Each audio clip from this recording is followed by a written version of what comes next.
अस्सलामु अलैकुम वरहमतुल्लाहि वबरकातुहू। नए सबक के साथ हम आपकी खिदमत में हाजिर हैं। उम्मीद है अल्लाह ताला के फजलो करम के साथ आप खैरियत से होंगे। याद रहे हमारा आज का सबक सूरतुल कमर में से है। कल हमने सूरह कमर की तकरीबन 16 आयत पढ़ी थी। आज हमने आयत नंबर 17 से पढ़ना है और आखिरी 3 पारे हम अल्हम्दुलिल्लाह पढ़ चुके हैं। ये हमारा चौथा पारा है। इंशाअल्लाह ताला हमने कुरान मजीद मुकम्मल करना है अगर आपका साथ हमारे साथ रहा और आपका ताअवुन जारी रहा। अक्सर लोग कमेंट सेक्शन में क्लासेस का पूछते हैं। कल भी किसी का कमेंट आया हुआ था कि 29वें और 30वें पारे का सबक कैसे मिलेगा। तो आप जहाँ पे ऑल वीडियोस होती हैं ना, उसके ऊपर नीचे नीचे जाते जाएंगे तो शुरू से आपको नूरानी कायदा भी मिलेगा, फिर 30वां पारा भी मिलेगा और फिर 29वां पारा भी। याद रखें मैंने सूरत के हिसाब से उसको हेडिंग दी हुई है, सूरत के हिसाब से। और इसके अलावा अगर आपको कोई क्वेरीज हों, मुझसे 1-2 लोगों ने और भी पूछा था, तो मेरा ऊपर बायो में नंबर दिया हुआ है व्हाट्सएप में, आप मुझे व्हाट्सएप में भेज दें, सवाल पूछ सकते हैं, मैं आपको वीडियोस का लिंक भेज सकती हूँ। तो चलते हैं आज के सबक की तरफ। अऊज़ु बिल्लाहि मिनश शैतानिर रजीम, बिस्मिल्लाहिर रहमानिर रहीम, वलक़द यस्सरनल क़ुरआन लिज़्ज़िक्रि फ़हल मिन मुद्दकिर। वलक़द, सबसे पहले वाओ और लाम इन दोनों की मिकदार बहुत कम है। वाला नहीं पढ़ना आपने, या वाला भी नहीं पढ़ना, या वाला भी नहीं पढ़ना, हमने पढ़ना है वाला। वो ज़बर वा, लाम ज़बर ला, वाला। आगे दाल के ऊपर साकिन आ गया है तो यहाँ पे कलकला होगा। ये इस कलकले का मतलब होता है दाल के ऊपर झटके की कंडीशन पैदा होगी। याद रखें काफ, त्वा, बा, जीम, दाल, ये 5 वो हरूफ हैं जब कभी इनके ऊपर साकिन आ जाए तो वहाँ पे झटके की कैफियत पैदा होती है। कैसे? जैसा कि हम पढ़ेंगे वलक़द, वलक़द, ठीक है, मोटा खौफ भी और दाल पे कलकला भी। यस्सरनल क़ुरआन, अच्छा जी, रॉ को मैंने पुर पढ़ा है क्योंकि रॉ तो साकिन है। तो पीछे वाले हर्फ पे देखेंगे, अगर पीछे वाले हर्फ के ऊपर ज़बर और पेश आ जाए तो रॉ पुर यानी कि मोटी करके पढ़ी जाएगी। अगर रॉ साकिन से पहले ज़ेर आ जाए तो रॉ बारीक पढ़ी जाएगी। ठीक है, अब जैसे कि देखें ये पीछे सबक है हमारे पास, यहाँ पे भी रॉ पुर पढ़ी जाएगी क्योंकि वक्फ करने के साथ रॉ पे पेश है तो रॉ पुर यानी कि मोटी पढ़ी जाएगी। और अगर हम वक्फ नहीं करेंगे तो रॉ बारीक पढ़ी जाएगी। ठीक है, इस तरह की चीज़ें बार बार आपको इसीलिए बताई जाती हैं कि अगर आप भूल गए हैं तो आपकी दोहराई हो जाए, और अगर क्लास में कोई न्यू स्टूडेंट है तो उसके लिए किसी किस्म की कोई मुश्किल ना हो। क़ुरआन, यहाँ पे भी हमने रॉ को भी पुर पढ़ा है और क़ाफ को भी पुर पढ़ा है। क़ाफ को हमने इसलिए पुर पढ़ा है क्योंकि क़ाफ उन 7 हरूफ में शामिल हैं जो हमेशा पुर पढ़े जाते हैं। कौन कौन से हैं वो हरूफ? याद रखें, ख़ा, स्वाद, ज़्वाद, त्वा, क़ाफ, ज़्वा, ये वो 7 हरूफ हैं जो हर सूरत में पुर पढ़े जाते हैं। ख्वा इन पे ज़बर हो, ज़ेर हो या कोई भी कंडीशन हो, ये हरूफ पुर यानी कि मोटे पढ़े जाते हैं। इसे हम पढ़ेंगे क़ुर, मोटा क़ाफ, और रॉ जो है ये हरूफ मुस्तालिया में शामिल नहीं है। ये कभी पुर पढ़ी जाती है, कभी बारीक पढ़ी जाती है। यहाँ पे पुर पढ़ी जाएगी, रॉ साकिन से पहले पेश होने की वजह से रॉ पुर पढ़ी जाएगी। अक्सर लोग पढ़ते हैं क़ुरआना, ये गलत है, ये आइन नहीं है, ये है हमज़ा। क़ुरआना, क़ुरआना, और नून को लंबा नहीं करना। अलिफ खड़ी ज़बर, हमज़ा खड़ी ज़बर, आ, ये तो लंबा होगा लेकिन नून लंबा नहीं होगा। लिज़िक्रि, अच्छा जी, ये वाली जो रॉ है ये बारीक पढ़ी जाएगी। क्यों? क्योंकि इस रॉ से नीचे, इस रॉ के नीचे ज़ेर है। याद रखें जब रॉ के नीचे ज़ेर होगी तो रॉ बारीक पढ़ी जाएगी, और अगर रॉ के ऊपर ज़बर या पेश होगी तो रॉ पुर पढ़ी जाएगी। ठीक है, तो ये रॉ हम कैसे पढ़ेंगे? लिज़िक्रि, इसको लिज़िक्रि नहीं पढ़ना, ये गलती हो जाएगी। लिज़िक्रि फ़हल मिन मुद्दकिर, यहाँ पे इदगाम बिलगुन्ना का कायदा हो रहा है। कहाँ पे? मिम मुद्दकिर। इदगाम का मतलब होता है दो अल्फाजों को आपस में मिलाना, जैसा कि हमने मीम को मीम से मिला दिया, और मीम को मीम के साथ मिलाने के साथ यहाँ पे गुन्ने की कंडीशन भी पैदा होगी। याद रखें, जब कभी नून साकिन या नून तनवीन कहते हैं दो ज़बर को, दो ज़ेर को और दो पेश को। जब कभी नून साकिन या तनवीन के बाद या आ जाएगा, या मीम आ जाएगा, या वाव आ जाएगा, या नून आ जाएगा, इन चार हरूफ के आने की वजह से इदगाम बिल गुन्ने का कायदा बनेगा। यानी इन दोनों को आपस में मिलाना भी है और गुन्ना भी करना है। Very simple. अगर आपको ये बात समझ ना आई हो तो आप याद रखें, बस आपने यहाँ पे गुन्ना करना है। कैसे? मिम मुद्दकिर। जब हम पूरा कुरान मजीद पढ़ेंगे तो आपको खुद ही सारी चीज़ें, अगर आप ध्यान से पढ़ेंगे तो आप एक रुकू में भी बहुत कुछ सीख सकते हैं, आप एक सबक से भी बहुत कुछ सीख सकते हैं, आप यकीन करें। कज़्ज़बत आदुन फ़कैफ़ कान अज़ाबी व नुज़ुर। मैंने आपके सामने जानबूझ के सांस तोड़ा ताकि मैं आपको सिखा सकूं। कभी आयत पढ़ते हुए दरमियान में आपका सांस टूट जाए तो आप वहाँ पर वक्फ कर लें। जैसा कि मेरा यहाँ पे सांस टूटा तो मैंने कान पढ़ लिया, वक्फ कर लिया, लेकिन ये ज़रूरी है कि दोबारा इस लफ्ज़ को इनके साथ मिला के पढ़ेंगे। कैसे? कज़्ज़बत आदुन फ़कैफ़ कान अज़ाबी व नुज़ुर। इस तरीके से कज़्ज़बत, काफ बारीक, जाल नरमी के साथ पढ़ा जाएगा। कैसे? अक्सर लोग इसको जाल पढ़ते हैं तो वो ठीक नहीं है। बेहतरीन क्या है? जाल। कज़्ज़बत, कज़्ज़बत के बजाय कज़्ज़बत। ठीक है। आदुन फ़कैफ़, आइन के तलफ़्फ़ुज़ का आपने ख़ास क्या रखना है। अक्सर लोग आइन को पढ़ते हैं आदुन। अगर आप इसको आदुन पढ़ेंगे तो आपने लफ्ज़ की कंडीशन ही बदल डाली, आपने उसका मीनिंग ही बदल डाला। आदुन आदुन। ठीक है। यहाँ पे जो दो ऐसी आपको आवाज़ आ रही है, ये इख्फा की आवाज़ आ रही है, यानी छुपाने की आवाज़ आ रही है। नून को हमने यहाँ पे छुपा दिया।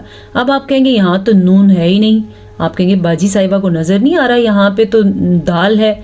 तो जनाब, दाल के ऊपर हैं दो पेश, इसको कहते हैं नून तनवीन। दो ज़बर, दो ज़ेर, दो पेश को नून तनवीन कहते हैं। क्यों कहते हैं? जैसा कि मैं बोलूँगी आदुन, नून की आवाज़ आ गई ना आपको, इसीलिए इसको नून तनवीन कहते हैं। तो नून तनवीन की आवाज़ छुपा दी जाएगी अगर आगे हरूफ इख्फा में से कोई हर्फ आ जाए। ऐसा तब होगा जब नून साकिन के बाद हरूफ इख्फा में से कोई हर्फ आ जाए, या तनवीन यानी कि नून तनवीन के बाद हरूफ इख्फा में से कोई हर्फ आ जाए। हरूफ इख्फा 15 है, हर क्लास में डेली आपको बताया जाता है, बल्कि ये कायदा मैं बोर्ड पे काफ़ी दफ़ा समझा चुकी हूँ, आप गुज़िश्ता क्लासेस में चेक कर सकते हैं। हरूफ इख्फा 15 हैं। कौन कौन से हैं? ता, सा, जीम। यानी यहाँ पे अगर ता आता, सा आता, जीम आता तो भी हम नून तनवीन की आवाज़ को छुपा देते। और क्या क्या आता? ता, सा, जीम, दाल, जाल, जा, सीन, शीन, स्वाद, ज़्वाद, त्वा, ज़्वा, फ़ा, क़ाफ, काफ। ये 15 हरूफ इख्फा हैं। इख्फा का मतलब है छुपाना। ठीक है, छुपाए जाने वाले ये हरूफ हैं। काना अज़ाबी व नुज़ुर, काफ नरमी से पढ़ेंगे। अक्सर लोग इसको पढ़ लेते हैं काना, ये गलत है, ये काना नहीं है, ये है काना। अज़ाबी, या मद्दा। कैसे? क्योंकि या साकिन है और इससे पहले ज़ेर है। अक्सर लोग इसको पढ़ते हैं अज़ाबी। कल मैंने क्लास में बताया था और आज मेरी स्टूडेंट ने फिर भी ये वाली मिस्टेक की, वो समझ गई होंगी। अज़ाबी व नुज़ुर। ठीक है, ये या मद्दा है। व नुज़ुर, ये वक्फ आ गया, वक्फ की वजह से रॉ साकिन होगी। जब रॉ साकिन होगी तो हम देखेंगे भाई ये रॉ पुर पढ़ने के बारीक, ये तो रॉ साकिन है, तो उसका तरीका ये है। फिर हम पीछे वाले लफ्ज़ को देखेंगे। پیچھے والے لفظ کے اوپر زبر یا پیش ہوگی تو را پور پڑی جائے گی یعنی کہ موٹی پڑی جائے گی. پیچھے والے حرف کے نیچے زیر ہوگی تو را باریک پڑی جائے گی. اب اسے ہم پڑھیں گے وَنُذُرْ. اگر فرض کریں آپ یہاں پہ وقف ہی نہیں کرنا چاہتے تو پھر آپ کیا کریں گے؟ پھر آپ را باریک پڑھیں گے کیونکہ را کے نیچے زیر ہی پڑی جائے گی یعنی کہ آپ پڑھیں گے وَنُذُرِ إِنَّا. لیکن بہتر ہے کہ آپ وقف کر لیں.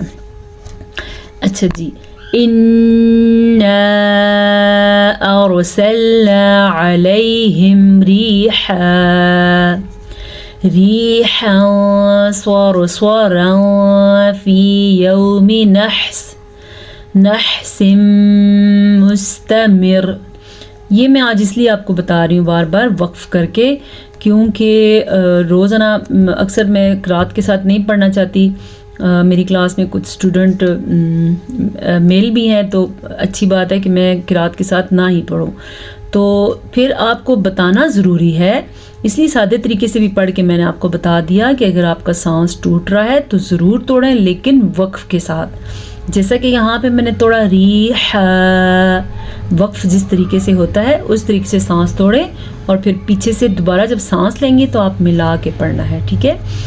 سب سے پہلے ہم نے پڑھا انا، نون کے اوپر آ گئی ہے شد تو نون کے اوپر ہوگا غنہ اور مد بھی ہم ادا کریں گے کیونکہ یہ مد 2 سیکنڈ تک لمبی کی جانے والی مد ہے. تو غنہ کیسے ہوتا ہے؟ ان، یہ جو آپ کو آواز آئی ہے ناک میں جو چلی جاتی ہے اسی کو غنہ کہتے ہیں. ان، ٹھیک ہے. اور سلنا، را ساکن تھی اس سے پیچھے زبر تھی تو را ہم نے پر پڑھی. اور سلنا، اکثر لوگ کیا پڑھتے ہیں اور سلنا، یہ غلط ہے. علیہم، علیہم کا مطلب ہوتا ہے ان کی طرف، علیہم کی مطلب ہوتا ہے ان کے اوپر. طرف اور اوپر میں فرق ہے تو آپ برائے مہربانی جو لکھا ہے وہی پڑھیں بجائے اس کہ آپ اس کو غلط پڑھیں اور معنی بھی اس کا غلط کر دیں. علیہم ریحاً صَرْصَرًا، ریحاً، یہ را میں نے باریک پڑھی کیونکہ اس را کے نیچے زیر ہے.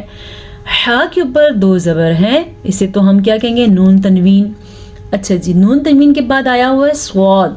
ابھی جو 15 میں نے آپ کو حروف اخفاء بتائے تھے ان میں سواد بھی شامل ہے تو اس سواد کی وجہ سے یہاں پہ نون تنوین کی آواز کو چھپا دیا جائے گا لیکن غنہ بھی کیا جائے گا. کیسے؟ ریحاً صَرْصَرًا، سواد پر، را بھی پر کیونکہ را ساکن سے پہلے زبر ہے، پھر را پر، سواد بھی پر. سواد اس لیے پر کیونکہ سواد ہر صورت میں ہی پر پڑا جائے گا اور را اس لیے پر کیونکہ را کے اوپر 2 زبر ہیں. لیکن یہاں پہ اخفاء کا قاعدہ بھی ہو رہا ہے، یہاں پہ بھی اخفاء کا قاعدہ ہو رہا ہے.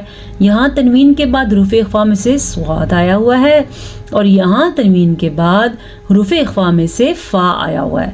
تو کیسے پڑھیں گے؟ ریحاً صَرْصَرًا فی یوم، سمجھ آ گیا آپ کو؟ یہ یا مدہ ہے. نحس مستمر، ہا کے تلفظ کا آپ نے دھیان رکھنا ہے جیسے کہ یہ ہے ریحاً، یہ ہے نحس، پریکٹس کریں گے تو نکل آئے گا. اچھا جی، یہ آ گیا نون تنوین. نون تنوین کے بعد ہے یا میم واو نون میں سے میم، تو یہاں بھی ادغام بالغنہ کا قاعدہ بن رہا ہے. اگر آپ کو قاعدے کی سمجھ نہیں آتی تو اتنا آپ سمجھ جائیں کہ جب ایسی کنڈیشن 2 زیر 2 زبر 2 پیش کے بعد میم آ گیا تو ہم ان دونوں کو ملائیں گے بھی اور غنہ بھی کریں گے کیونکہ اس قاعدے کا نام ہی ادغام بالغنہ ہے. نحس مستمر، وقف کی وجہ سے را ساکن ہو گئی، را ساکن ہو گئی تو پیچھے والے حرف کے نیچے زیر ہے تو را باریک پڑی جائے گی، بلکہ اگر وقف کریں یا نہ کریں دونوں صورتوں میں را باریک پڑی جائے گی. تنزع الناس كأنهم أعجاز نخل منقعر. تنزع الناس، اب یہاں پہ ہو رہا ہے اخفاء اور یہاں پہ ہو رہا ہے غنہ، یہاں پہ اخفاء بھی ہے اور غنہ بھی ہے، یہاں پہ ڈائریکٹ غنہ ہے. نون کے اوپر شد آ جائے، میم کے اوپر شد آ جائے تو وہاں پہ غنہ ضرور بنتا ہے. تنزع الناس کأنہم، پھر سے نون کے اوپر شد آ گئی تو پھر نون پہ غنہ پیدا ہو گیا. ٹھیک ہے. کأنہم اعجاز نخل منقعر. اچھا جی، خا کے تلفظ کا آپ نے دھیان رکھنا ہے. اچھا یہاں پہ آپ نے کیا دھیان رکھنا ہے کہ حمزہ اور عین دونوں اکٹھے آ گئے ہیں تو ہم دونوں کی آواز کا اس طریقے سے خیال رکھیں گے کہ لمبا نہیں کرنا، دونوں کی آواز آنی چاہیے، حمزہ کی بھی اور عین کی بھی. اور یہاں پہ ادغام بالغنہ کا قاعدہ ہو رہا ہے. کیسے؟ نخل منقعر. بس ہم ایک آیت پڑھیں گے، اذان مغرب کی سٹارٹ ہو گئی ہیں. فَكَيْفَ كَانَ عَذَابِي وَنُذُرْ. فَكَيْفَ اکثر لوگ پڑھتے ہیں فَكَيْفَ، بہت بڑی غلطی ہے یہ. آپ اگر پڑھتے ہیں تو ابھی ٹھیک کر لیں. فَكَيْفَ، فا کو لمبا نہیں کرنا، کانا نون کو لمبا نہیں کرنا. عذابی، یہ ہے یا مدہ تو اسے کھینچ کے پڑھیں گے. عذابی نہیں پڑھنا آپ نے، عذابی پڑھنا ہے. ونذر، وقف آ گیا، وقف کی وجہ سے را ساکن ہو گیا. را ساکن سے پہلے دیکھا تو پیش تھی تو را پر پڑی جائے گی اگر ہم وقف کریں گے. وقف نہ کرنے کی صورت میں را باریک پڑی جائے گی. آج کے لیے اتنا سبق کافی ہے. آیت نمبر یہ 21 ہے. امید ہے آج کے سبق سے آپ کو فائدہ ہوا ہوگا. تو مجھے اجازت دیجیے. السلام علیکم ورحمۃ اللہ وبرکاتہ.